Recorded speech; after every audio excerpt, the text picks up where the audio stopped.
ಹಿಂದೂ ಧರ್ಮಕ್ಕೆ ಯಾವುದೇ ಆಧಾರ ಇಲ್ಲ ಅಂತಾರೆ ನಿಜನಾ?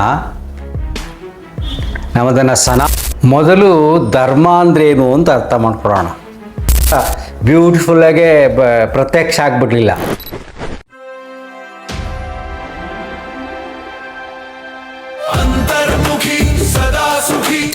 ನಮಸ್ಕಾರ ಸ್ನೇಹಿತರೆ,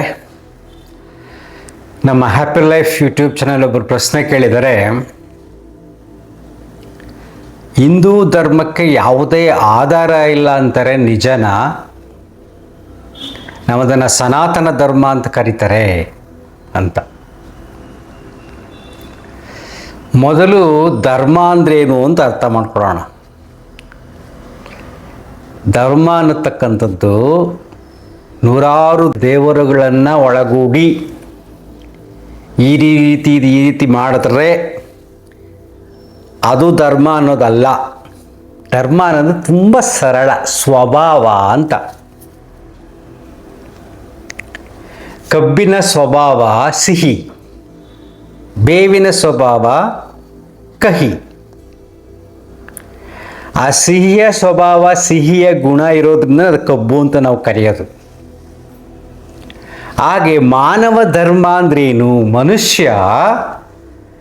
ಮನುಷ್ಯನ ಮನಸ್ಸಿನಲ್ಲಿ ಪ್ರೀತಿ, ದೈವತ್ವ, ಸೇವೆ, ಕರುಣೆ ಏನೇನೆಲ್ಲ ಕರಿತೀವೋ ಆ ಎಲ್ಲ ಗುಣಗಳು ತುಂಬಿದ್ದರೆ ಮಾತ್ರ ಅವನು ಮಾನವ ಅಂತ ಕರಿತೀವಿ.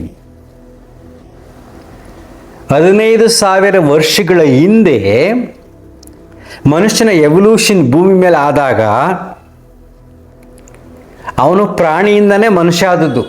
ಸಡನ್ನಾಗೆ ಮೇಲಿಂದ ಮನುಷ್ಯ ಥರ ಬ್ಯೂಟಿಫುಲ್ಲಾಗೆ ಪ್ರತ್ಯಕ್ಷ ಆಗ್ಬಿಡ್ಲಿಲ್ಲ.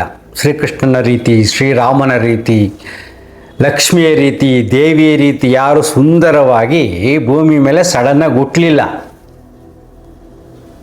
ಸೊ ಚಿಂಪಾಂಜಿಯಿಂದ ಮನುಷ್ಯ ಆಗಿರೋದು, ಮಂಗನಿಂದ ಮಾನವ ಅಂತ ಕರಿತೀವಲ್ವಾ, ಮನುಷ್ಯ ಆಗಿರೋದು.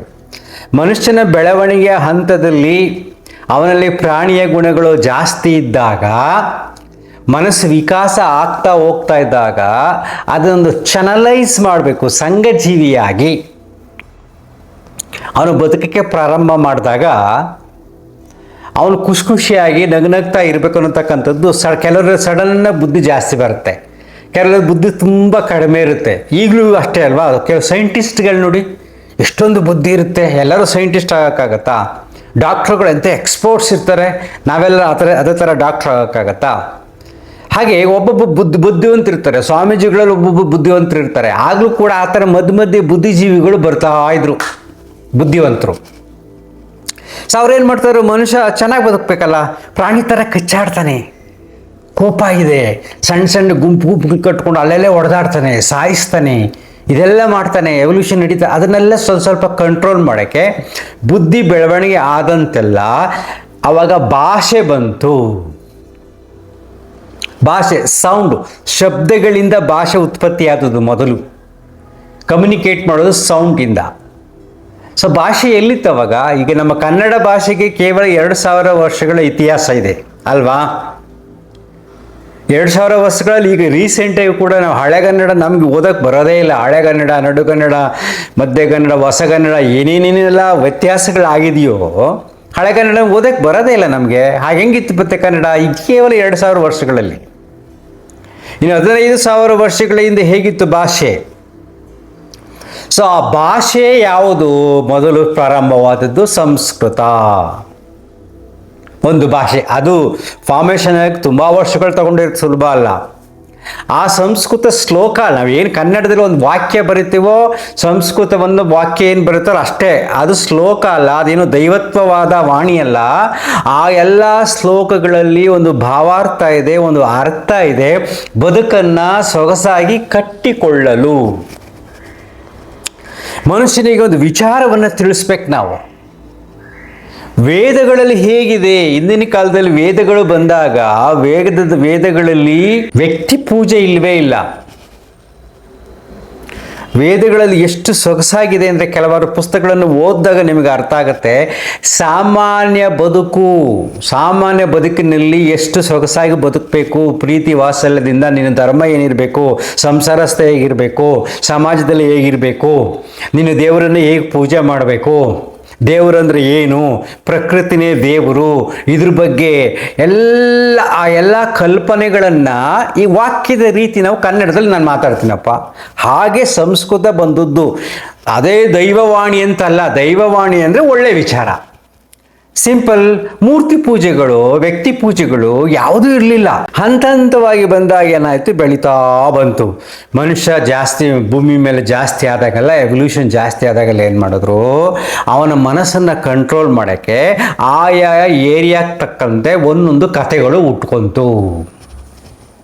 ಭಾರತದಲ್ಲಿ ರಾಮಾಯಣ ಹುಟ್ಕೊಂತು, ಮಹಾಭಾರತ ಹುಟ್ಕೊಂತು, ಅಮೇರಿಕದಲ್ಲಿ ಯಾವುದೋ ಒಂದು ಕತೆ ಹುಟ್ಕೊಂತು, ಇನ್ಯಾವುದೋ ದೇಶ ಒಂದು ಕತೆ ಹುಟ್ಕೊಂತು. ಎಲ್ಲ ಕಥೆಗಳು, ಎಲ್ಲ ಧರ್ಮಗಳು. ಈಗ ಈ ಮುಸ್ಲಿಂ ಧರ್ಮಕ್ಕೆ ಒಂದು ಆಧಾರ ಇದೆ. ಅವರೊಬ್ಬರು ಒಂದು ಆ ಧರ್ಮವನ್ನು ಸೃಷ್ಟಿ ಮಾಡಿದ್ರು. ಕ್ರಿಶ್ಚಿಯನ್ ಧರ್ಮಕ್ಕೆ ಒಂದು ಆಧಾರ ಇದೆ, ಅದಕ್ಕೂ ಒಬ್ಬರು ಸೃಷ್ಟಿ ಮಾಡಿದ್ರು. ಇನ್ನೊಂದು ಧರ್ಮಕ್ಕೊಂದು ಆಧಾರ ಇದೆ, ಅದಕ್ಕೊಂದು ಸೃಷ್ಟಿ ಮಾಡಿದ್ರು. ಅವರೆಲ್ಲ ಯಾಕೆ ಸೃಷ್ಟಿ ಮಾಡಿದ್ರು ಅಂದರೆ, ಆ ಜನಗಳನ್ನೆಲ್ಲ ಒಟ್ಟಾಗಿ ಸೇರಿಸಿ ಕಂಟ್ರೋಲ್ ಇಟ್ಕೊಂಡು ಅವರ ಮನಸ್ಸನ್ನು ಸ್ವಚ್ಛಂದ ಅಂದರೆ ನಿರ್ಮಲವಾಗಿ, ಯಾವುದೇ ರಾಗ ದ್ವೇಷಗಳಿಲ್ಲದೆ ಪ್ರೀತಿಯಿಂದ ಬದುಕಲು ಒಂದು ಕೆಲವಾರು ಸೂತ್ರಗಳನ್ನು ಅವರದೇ ಆದ ರೀತಿಯಲ್ಲಿ ಕೊಟ್ಟರು. ಅದನ್ನು ಧರ್ಮ ಅಂತ ಕರೆದ್ರು, ಮತ ಅಂತ ಕರೆದ್ರು, ಇನ್ನೇನೇನೇನೋ ಅಂತ ಕರೆದುಕೊಳ್ಳಿ. ಯಾವುದಾದ್ರೂ ಕರಿಬೇಕಾದಾಗ ಅದಿರ್ತಕ್ಕಂಥ ಮೂಲ ಉದ್ದೇಶ ಒಂದು ಸುಂದರವಾದ ಬದುಕು, ಪ್ರೀತಿಯ ಬದುಕು, ಗೌರವಯುತವಾದ ಬದುಕನ್ನು ಬಾಳಲಿ ಈ ಭೂಮಿ ಮೇಲೆ ಅನ್ನತಕ್ಕಂಥ ಉದ್ದೇಶವೇ ಹೊರತು ಬೇರೆ ಏನಿಲ್ಲ. ಸೊ ಹಿಂದೂ ಧರ್ಮಕ್ಕೆ ಯಾಕೆ ನಾವು ಸನಾತನ ಧರ್ಮ ಅಂತ ಕರಿತೀವಿ ಅಂದರೆ, ಸ್ಟೆಪ್ ಬೈ ಸ್ಟೆಪ್ ಚೇಂಜ್ ಆಗ್ತಾ ಬಂತು. ವೇದಗಳು ಬಂತು, ವೇದಗಳಾದ್ಮೇಲೆ ಬಂತು ರಾಮಾಯಣ ಬಂತು, ಮಹಾಭಾರತ ಬಂತು, ಭಗವದ್ಗೀತೆಗಳು, ಪುರಾಣಗಳು, ಶಾಸ್ತ್ರಗಳು, ಆಗಮಗಳು ಏನೇನೆಲ್ಲ ಬಂದವೋ, ಉಪನಿಷತ್ತುಗಳು ಅಲ್ಲ, ಅಷ್ಟವಕ್ರ ಗೀತಾ, ಮುಂದೆ ನಾರದ ಭಕ್ತ ಸೂತ್ರಗಳು, ಶಿವಸೂತ್ರಗಳು, ದೇವಿ ಸೂತ್ರಗಳು, ಇನ್ನೇನೋ ರಾಶಿ ಇದೆ. ಎಲ್ಲದರ ಮೂಲ ಉದ್ದೇಶವೇ ಮನಸ್ಸನ್ನು ಶಾಂತವಾಗಿಟ್ಕೋ, ಪ್ರೀತಿಯಿಂದ ಇಟ್ಕೋ, ರಾಗ ದ್ವೇಷಗಳನ್ನು ಮರೆತು ಬಿಡು ಅಂತ ಹೇಳಿದ್ರು. ಅಕಸ್ಮಾತ್ ನೀನೇನಾದರೂ ತಪ್ಪು ಮಾಡಿದರೆ ನಿನಗೆ ಶಿಕ್ಷೆ. ಗರುಡ ಪುರಾಣ ಶುರುವಾಯಿತು. ಸ್ವರ್ಗ ನರಕದ ಕಲ್ಪನೆನ ಮನಸ್ಸಿನಲ್ಲಿ ಬಿತ್ತರು. ಏನು ಒಳ್ಳೇದು ಮಾಡಿದ್ರೆ ಸ್ವರ್ಗ ಸಿಗುತ್ತೆ, ಕೆಟ್ಟದ್ದು ಮಾಡಿದ್ರೆ ನರಕ ಸಿಗುತ್ತೆ. ಯಾಕೆಂದರೆ ಅವನನ್ನು ಅಟ್ಲೀಸ್ಟ್ ಸುಮ್ಮನೆ ಹೇಳೋದನ್ನು ಕೇಳ್ತಾ ಇಲ್ಲ ಅವನಿಗೆ. ನಾನು ವೇದಗಳ ಶ್ಲೋಕಗಳನ್ನು ಹೇಳ್ತೀನಿ, ಇನ್ನೊಂದು ಯಾವುದೋ ಒಂದು ಶ್ಲೋಕ ಹೇಳ್ತೀನಿ, ಯಾವುದೋ ಒಂದು ವಿಚಾರ ಹೇಳ್ತೀನಿ, ಆದ್ರೂ ಒಂದು ಮನಸ್ಸಿಗೆ ಹೋಗ್ತಾ ಇಲ್ಲ, ಕೆಟ್ಟ ಕೆಲಸ ಮಾಡ್ತಾ ಇದ್ದಾನೆ, ಮಾಡಬಾರ್ದು ಮಾಡ್ತಾ ಇದ್ದಾನೆ, ಎಲ್ಲ ಮೋಸ ಮಾಡ್ತಾ ಇರ್ಬೇಕು. ಏನು ಮಾಡಿದ್ರು, ಆಗೋದಷ್ಟು ಕಥೆಗಳನ್ನು ಸೃಷ್ಟಿ ಮಾಡಿದ್ರು. ಹಿಸ್ಕಾಲ್ಡ್ ಪುರಾಣಗಳು. ಕಥೆಗಳ ಮುಖಾಂತರವಾಗಿ ಒಳ್ಳೆಯದನ್ನು ಹೇಳೋದು, ಕಥೆಗಳ ಮುಖಾಂತರವಾಗಿ ಕೆಟ್ಟದನ್ನು ಹೇಳೋದು. ಅಂದರೆ ಕೆಟ್ಟದ್ದು ಮಾಡಿದ್ರೆ ನೋಡಿ, ಈ ಕಥೆಯಲ್ಲಿ ಹಿಂಗೆ ಕೆಟ್ಟದಾಯಿತು, ಅದರಿಂದ ಇವನಿಗೆ ಈ ತಿರಿ ಶಿಕ್ಷೆ ಆಯಿತು. ನೀನು ನೋಡಿ, ಈ ರೀತಿ ಒಳ್ಳೇದು ಮಾಡಿದಾಗನು ದೇವ್ರ ಪ್ರತ್ಯಕ್ಷ ಆದ, ಅವನು ಒಳ್ಳೇದು ಮಾಡ್ದ, ಅವನಿಗೆ ಸ್ವರ್ಗ ಸಿಕ್ತು, ಅವನಿಗೆ ಈ ರೀತಿಯಾದ ಸಮಸ್ಯೆಗಳೆಲ್ಲ ಹೋಗಾಯಿತು. ಬಿಸಿ ಎಲ್ಲ ಏನು ಮನುಷ್ಯನ ಮನಸ್ಸಿಗೆ ಬುದ್ಧಿ ಹೇಳೋಕ್ಕೆ ಮಾಡಿರ್ತಕ್ಕಂಥ ಕಥೆಗಳು. ತಪ್ಪಲ್ಲ ಆ್ಯಕ್ಚುಲಿ ಅದು. ಈಗ ಅರ್ಥವಾಗಲ್ವೇ? ಈಗ LKG ಮಗು ಹೋಗ್ಬಿಟ್ಟು ನೀನು ಆ್ಯಪಲ್ ಡೈರೆಕ್ಟಾಗಿ ಬರೆದ್ಬಿಟ್ಟು ಆ್ಯಪಲ್ ಹಿಂಗಿರ್ತಾ ಎಕ್ಸ್ಪ್ಲೇನ್ ಅರ್ಥ ಆಗುತ್ತಾ? ಆ ಮಗುಗೆ ಆ್ಯಪಲ್ನ ತೋರಿಸ್ಬೇಕು, ಆ ಮಗುಗೆ ಆ್ಯಪಲ್ನ ಕಟ್ ಮಾಡಿ ತಿನ್ನಿಸ್ಬೇಕು, ಇದು ಆ್ಯಪಲ್ ಅಂತ ಹೇಳಬೇಕು ಅಲ್ವಾ? ಅದೇ ರೀತಿ ಜನರ ಮನಸ್ಸುಗಳಿಗೆ ಜ್ಞಾನವನ್ನು ಅರ್ಥೈಸಲು ನಾನಾ ಶಾಸ್ತ್ರಗಳು, ನಾನಾ ವಿಧಿವಿಧಾನಗಳನ್ನು ಹೇಳ್ತಾ ಬಂದರು. ಕೆಲವು ಸರಿ ಹೇಳ್ತಾ ಬಂದಿರತಕ್ಕಂಥ ಶಾಸ್ತ್ರಗಳೇ ಸಮಸ್ಯೆಗಳಾಗ್ಬಿಟ್ಟು. ಆಗಲೂ ಕೂಡ ಪ್ರಕೃತಿಯಲ್ಲಿ ಕೆಲವು ವ್ಯತ್ಯಾಸಗಳು, ಬುದ್ಧಿಜೀವಿಗಳು ಬಂದರು. ಆಗ ಭಗವಾನ್ ಬುದ್ಧ ಅಂತಲೇ ಬಂದರು, ಅವರೇ ಬಂದರು. ಈಗ ಮನುಷ್ಯನ ಇಷ್ಟ ತಲೆ ಕೆಡಿಸ್ಕೊಳ್ಬೇಡಪ್ಪ, ನಿನ್ನ ಆ ಪೂಜೆಗಳು ಬೇಕಾಗಿಲ್ಲ, ಏನು ಬೇಕಾಗಿಲ್ಲ, ಮೂರ್ತಿ ಪೂಜೆ ಬೇಕಾಗಿಲ್ಲ, ಧ್ಯಾನ ಮಾಡು, ಮನಸ್ಸನ್ನು ಖಾಲಿ ಮಾಡು, ಮನಸ್ಸು ಶಾಂತವಾದರೆ ಸಾಕು ಅಂತ ಅದೊಂದು ಧರ್ಮ ಅಂದರು. ಬುದ್ಧ ಧರ್ಮ ಅಂದರೆ ಎಲ್ಲ ಬೇಡ. ಧರ್ಮ ಅಂದರೆ ಒಂದು ವಿಚಾರ, ಸ್ವಭಾವ, ಒಂದು ಗುಣ ಅಷ್ಟೇ. ಅದನ್ನ ಬಿಟ್ಟು ಬೇರೇನೂ ಇಲ್ಲ. ಹೀಗೆ ಬೇರೆ ವಿಚಾರಗಳು ಬರ್ತಾ ಇರ್ತವೆ. ಎಷ್ಟೊಂದು ಸ್ವಾಮೀಜಿಗಳಲ್ಲಿ ಮಧ್ಯೆ ಬರ್ತಾ ಇರ್ತಾರೆ. ಶಂಕರಾಚಾರ್ಯರು ಬಂದರು, ಮಧ್ವಾಚಾರ್ಯರು ಬಂದರು, ಇನ್ಯಾರ್ಯಾರೋ ಬಂದರು. ಅಲ್ವಾ? ಈಗ ಮಾಡ್ರನಲ್ಲಿ ದೊಡ್ಡ ದೊಡ್ಡ ಗುರುಗಳೆಲ್ಲ ಬರ್ತಿರ್ತಾರೆ, ಆ ಗುರುಗಳು ಈ ಗುರುಗಳು ಆ ಪಂಥಗಳು ಈ ಪಂಥಗಳು ಎಲ್ಲ ಪಂಥಗಳು ಅಲ್ಟಿಮೇಟ್ಲಿ ಏನು, ನನ್ನದನ್ನು ನೀನು ಫಾಲೋ ಮಾಡಿದಲ್ಲಿ ನಿನ್ನ ಮನಸ್ಸು ಚೆನ್ನಾಗಿರುತ್ತೆ, ನೀನು ಖುಷಿಯಾಗಿರ್ತೀಯ, ನೀನು ಆರೋಗ್ಯವಾಗಿರ್ತೀಯ, ನೀನು ನೆಮ್ಮದಿ ಸಿಗುತ್ತೆ, ಸತ್ಮ ಸ್ವರ್ಗ ಸಿಗುತ್ತೆ, ಅಲ್ಲಿ ದೇವರು ಪ್ರತ್ಯಕ್ಷ ಆಗ್ತಾನೆ, ದೇವಲೋಕ ಹಿಂಗಿದೆ, ಈ ಲೋಕ ಹಿಂಗಿದೆ, ಇದನ್ನು ಮೀರಿ ನಾವು ಅಲ್ಲಿ ಹೋಗ್ಬೇಕು, ಇಷ್ಟೇ ಹೇಳೋದು ಕತೆ. ಹೌದು ತಾನೆ? ಅದು ನಂಬ್ಕೊಂಡು ಏನು ಮಾಡ್ತಾರೆ, ಕೆಲವರು ಅವ್ರದ್ದೇ ಆದ ಗುಂಪುಗಳನ್ನು ಕಟ್ಕೊಂಡು ಅದಕ್ಕೆ ತಕ್ಕಂಥ ವೇಷಗಳನ್ನು ಹಾಕ್ಕೊಂಡು ಅದಕ್ಕೆ ತಕ್ಕಂಥ ಆಚಾರ ವಿಚಾರಗಳನ್ನು ಕಲ್ತ್ಕೊಂಡು ನನ್ನದೇ ಶ್ರೇಷ್ಠ ಅನ್ನತಕ್ಕಂಥ ಅಗೇನ್ ಇನ್ನೊಂದು ಅಹಂಕಾರ ಶುರುವಾಯ್ತಲ್ಲಿ. ನನ್ನದೇ ಶ್ರೇಷ್ಠ, ನನ್ನ ಧರ್ಮನೇ ಶ್ರೇಷ್ಠ, ನನ್ನ ಮತವೇ ಶ್ರೇಷ್ಠ, ನನ್ನ ಜಾತಿಯೇ ಶ್ರೇಷ್ಠ ಅಂತಕ್ಕಂಥ ಒಳ್ಳೆಯದನ್ನು ಹೇಳೋಕೆ ಹೋದ್ರೂ ಕೂಡ ಅಲ್ಲಿ ಅಹಂಕಾರಕ್ಕೆ ಸೇರ್ಕೊಂಡ್ಬಿಡುತ್ತೆ ಮನಸ್ಸು. ಅಹಂಕಾರದಿಂದ ಹೊರಗಡೆ ಬರ್ಬೇಕು ನಾವು, ಅದು ಜ್ಞಾನ. ಆ ಹೊರಗಡೆ ಬರೋಕ್ಕೂ ಕೂಡ ಇವೆಲ್ಲವೂ ಕೂಡ ಪುನಃ ಪುನಃ ಅಗೈನ್ ಸಹಾಯ ಮಾಡುತ್ತೆ. ಧ್ಯಾನ ಸಹಾಯ ಮಾಡುತ್ತೆ, ಜ್ಞಾನ ಸಹಾಯ ಮಾಡುತ್ತೆ, ಸಾಧನೆ ಸಹಾಯ ಮಾಡುತ್ತೆ. ಅರ್ಥ ಆಯ್ತಾ? ಸೊ ಯಾವ ಒಳ್ಳೆಯ ಜ್ಞಾನದಿಂದ ಒಳ್ಳೆಯದನ್ನು ಮಾಡೋಕ್ಕೆ ಹೋಗ್ತೀವೋ ಅಲ್ಲಿ ಸ್ವಲ್ಪ ಅಹಂಕಾರ ಸಿಲುಕಾಕೋಗ್ಬಿಟ್ಟು ಗುಂಪುಗಳಾಗ್ಬಿಟ್ಟಿದೆ, ಸಮಸ್ಯೆಗಳಾಗ್ಬಿಟ್ಟಿದೆ. ಸೊ ಹಿಂಗೆ ಧರ್ಮದ ಚಿಂತನೆ ಮಾಡ್ತಾ ಹೋದಾಗ ತುಂಬ ಸರಳ, ಮನುಷ್ಯ ಮೃಗತ್ವದಿಂದ ಮಾನವತ್ವದ ಕಡೆ ನಡೆಯಲು ಬಂದಂಥ ಕೆಲವಾರು ವಿಚಾರಧಾರೆಗಳೇ ಶಾಸ್ತ್ರಗಳು, ವಿಚಾರಧಾರೆಗಳೇ ಪುರಾಣಗಳು, ವಿಚಾರಧಾರೆಗಳೇ ಮಹಾನ್ ಗ್ರಂಥಗಳು. ಭಗವದ್ಗೀತೆಯಲ್ಲಿ ಏನಿದೆ, ಭಗವದ್ಗೀತೆ ಶ್ಲೋಕನ ಪೂಜೆ ಮಾಡ್ಕೊಂಡು ಪುಸ್ತಕ ಇಟ್ಕೊಂಡು ಕೂತ್ಕೊಂಡ್ರೆ ಏನೂ ಆಗಲ್ಲ. ಅದನ್ನು ಅರ್ಥ ಮಾಡಿಕೊಂಡು ಆ ವಿಚಾರವನ್ನು ನಿನ್ನ ಜೀವನಕ್ಕೆ ಅಳವಡಿಸ್ಕೊಂಡ್ರೆ ನಿನ್ನಲ್ಲಿ ಬದಲಾವಣೆಗಳಾಗತ್ತೆ. ಅದು ಭಗವದ್ಗೀತೆಯ ಮಹತ್ವ. ಸೊ ರಾಮಾಯಣದ ಮಹತ್ವ ಅದು. ಅಲ್ಲಿ ಕಲ್ಪನೆಯ ಕಥೆಗಳು ಬೇಕಾದಷ್ಟಿದ್ರೂ ಕೂಡ ಅದರ ಒಂದು ತತ್ವ ಇದೆ. ಸಂಸಾರದಲ್ಲಿ ಹೇಗೆ ಬದುಕಬೇಕು, ಜೀವನ ಅಂದ್ರೆ ಏನು ಅನ್ನತಕ್ಕಂಥ ಚಿಂತನೆ ಇದೆ, ಮಾನವತ್ವ ಇದೆ. ಹೀಗೆ ಎಲ್ಲ ಧರ್ಮಗ್ರಂಥಗಳಲ್ಲೂ ಕೂಡ ಮಾನವೀಯತೆಯ ಶ್ರೇಷ್ಠತೆಯನ್ನು ಪ್ರಚಾರ ಮಾಡಲು, ಅದನ್ನು ಬದುಕಿಗೆ ಅಳವಡಿಸ್ಕೊಂಡು ಸೊಗಸಾಗಿ ಬದುಕಲು ತಿಳಿಸತಕ್ಕಂಥ ಮಹಾನ್ ಜ್ಞಾನಿಗಳು ಬಂದಿದ್ದಾರೆ ಅಲ್ವಾ? ಈಗ ಬಸವಣ್ಣವ್ರು ಎಂಥ ಅದ್ಭುತವಾದ ಜ್ಞಾನವನ್ನು ಸಮಾಜಕ್ಕೆ ಕೊಟ್ಟರು. ಯಾಕೆ ಸಮಾಜ ಜಾತೀಯತೆಯಲ್ಲಿ ನಲುಗೋಗ್ತಾ ಇತ್ತು.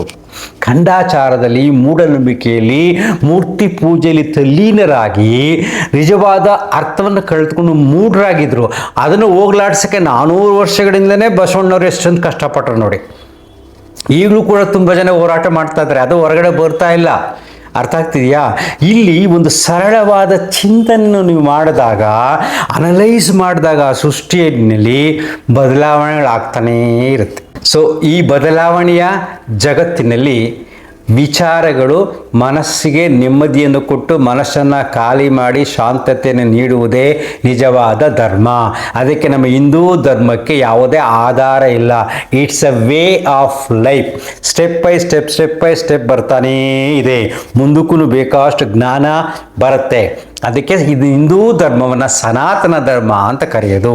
ಹಿಂದೂ ಧರ್ಮ ಅಂದರೆ ಬರೀ ನಾಮ ಹಾಕ್ಕೊಂಡು ಜೈ ಶ್ರೀರಾಮ್ ಅನ್ನೋದು ಹಿಂದೂ ಧರ್ಮ ಅಲ್ಲ. ಅದೊಂದು ಒಗ್ಗೂಡಲು ಮಾಡಿರ್ತಕ್ಕಂಥ, ಅದರತಕ್ಕಂಥ ಸತ್ವವನ್ನು ತಿಳ್ಕೊಳ್ಳತಕ್ಕಂಥ ಮಾಡಿರ್ತಕ್ಕಂಥ ಚಿಂತನೆ ರಾಮಾಯಣ, ಮಹಾಭಾರತ. ಅದ್ಭುತವಾದ ಜ್ಞಾನ ಇದೆ. ಅದು ಎಲ್ಲರಿಗೂ ಬೇಕು. ಯಾಕೆ ಅಂದರೆ ಮನಸ್ಸು ಯಾವುದರಲ್ಲಿ ಬಂಧಿತವಾಗಿದೆಯೋ, ಈಗ ಮೂರ್ತಿ ಪೂಜೆಯಲ್ಲಿ ತುಂಬ ಜನರ ಮನಸ್ಸು ಬಂಧಿತವಾಗಿದೆ. ಸೊ ಅವ್ರಿಗೆ ಆ ಲ್ಯಾಂಗ್ವೇಜಲ್ಲೇ ಹೇಳಬೇಕು, ನೀನು ದೇವ್ರ ಪೂಜೆನೇ ಮಾಡಬೇಡ, ನೀನು ದೇವಸ್ಥಾನಕ್ಕೆ ಹೋಗ್ಬೇಡ ಅಂದರೆ ತಪ್ಪು, ಮೂರ್ಖ ಆಗ್ತೀಯ ನೀನು. LKG ಮಗುವಿಗೆ ನೀನು PhD ಪಾಠ ಮಾಡ್ಬಿಟ್ರೆ ಅರ್ಥ ಆಗುತ್ತಾ? ಆ ಯಾವ ಮಗುವಿಗೆ ಯಾವ ಕ್ಲಾಸಲ್ಲಿ ಇದೆ, ಆ ಕ್ಲಾಸ್ ಯಾವ ಲೆವೆಲಲ್ಲಿ ಪಾಠ ಮಾಡಬೇಕು, ಆ ಲೆವೆಲಲ್ಲೇ ಪಾಠ ಮಾಡಬೇಕು. ಹಾಗೆ ಸೊ ರಾಮಕೃಷ್ಣದ ದೇವಸ್ಥಾನಕ್ಕೆ ಹೋಗಿ ಪೂಜೆ ಮಾಡೋರಿಗೆ ಅವ್ರಿಗೆ ಆ ಲೆವೆಲಲ್ಲೇ ಪಾಠ ಮಾಡಬೇಕು, ಆ ಕಥೆಗಳನ್ನೇ ಹೇಳಬೇಕು. ಬೇಕಾಗಿಲ್ಲ, ದೇವಸ್ಥಾನಕ್ಕೆ ಹೋಗೋದೇ ಬೇಕಾಗಿಲ್ಲ ಅಂದರೆ ನೀನು ಮೂರ್ಖ ಅಂತಾರೆ. ಯಾಕೆಂದರೆ ಮನಸ್ಸು ಇನ್ನೂ ವಿಕಾಸವಾಗಿಲ್ಲ. ಸೊ ಧರ್ಮ ಚಿಂತನೆ ಅಂದರೆ ವಿಕಾಸ ಆಗ್ತಾನೇ ಇರುತ್ತೆ, ಹಂತವಾಗಿ ಹೋಗ್ತಾ ಇರುತ್ತೆ. ಇದು ನಿಂತ ನೀರಲ್ಲ. ಅದಕ್ಕೆ ಹಿಂದೂ ಧರ್ಮ ಸನಾತನ ಧರ್ಮ ಅಂತ ಕರೆಯೋದು. ಇದರಲ್ಲಿ ಅದ್ಭುತವಾದ ಚಿಂತನೆ ಇದೆ. ಎಲ್ಲದಕ್ಕೂ ಒಂದೊಂದು ಗೌರವ ಕೊಟ್ಟಿದ್ದಾರೆ. ಯಾವುದರ ಮಾಡಪ್ಪ, ನೀನು ಗಿಡಕ್ಕೆ ಹೋಗಿ ಪೂಜೆ ಮಾಡ್ತೀಯ ಮಾಡು, ಪ್ರಾಣಿಗೆ ಪೂಜೆ ಮಾಡ್ತೀಯ ಮಾಡು, ಕಲ್ಲಿಗೆ ಮಾಡ್ತೀಯ ನೀನು ಮಾಡು, ಯಾವುದಕ್ಕಾರ ಮಾಡು ಪೂಜೆಯನ್ನು. ಒಟ್ಟು ಮನಸ್ಸನ್ನು ಶಾಂತವಾಗಿ ಇಟ್ಕೋ. ಅದಕ್ಕೆ ಮಾರಮ್ಮ ಕರಿತೀಯ, ಬೋರಮ್ಮ ಕರಿತೀಯ, ಕೆಂಪಮ್ಮ ಕರಿತೀಯ, ಯಾವ ದೇವ್ರ ಹೆಸರ ಇಟ್ಕೋ, ಯಾವ ವಿಚಿತ್ರವಾದ ಡ್ರೆಸ್ ಹಾಕೋ, ವಿಚಿತ್ರವಾದ ರೂಪ ಕೊಟ್ಕೋ, ಎಲ್ಲದರಲ್ಲೂ ದೇವರನ್ನು ನೋಡು. ಇದು ಹಿಂದೂ ಧರ್ಮ. ಅಲ್ವಾ? ಅಂದರೆ ಎಲ್ಲದರಲ್ಲೂ ದೈವತ್ವವನ್ನು ನೋಡು, ಆ ದೈವತ್ವವನ್ನು ನಿನ್ನಲ್ಲಿ ಉಂಟು ಮಾಡ್ಕೋ. ಕೊನೆಗೆ ಆ ದೈವತ್ವದ ಅರ್ಥ ನಿನಗಾದಾಗ ಬೇರೆಲ್ಲವೂ ಗೌಣವಾಗುತ್ತೆ. ಆಯಾಯ ಲೆವೆಲ್ಗೆ ಅದು ಹಾಗೇ ಇರಲಿ ಅಂತ ನಿಮ್ಮ ಮನಸ್ಸಲ್ಲಿ ಅಂದ್ಕೊತೀರ. ಒಳಗಡೆ ಯಾವುದೂ ಬೇಡ, ಮನಸ್ಸನ್ನು ಖಾಲಿ ಮಾಡು ಅನ್ನುತ್ತೆ ವಿಕಾಸವಾದ ಮನಸ್ಸು. ಅರ್ಥ ಆಯ್ತಾ? ದೊಡ್ಡ ಕತೆ. ಅರ್ಥ ಆದರೆ ಮಾಡ್ಕೊಳ್ಳಿ, ಇಲ್ಲ ಅಂದರೆ ಬಿಟ್ಟಾಕಿ. ಅಂತರ್ಮುಖಿ ಸದಾ ಸುಖಿ. Thank you.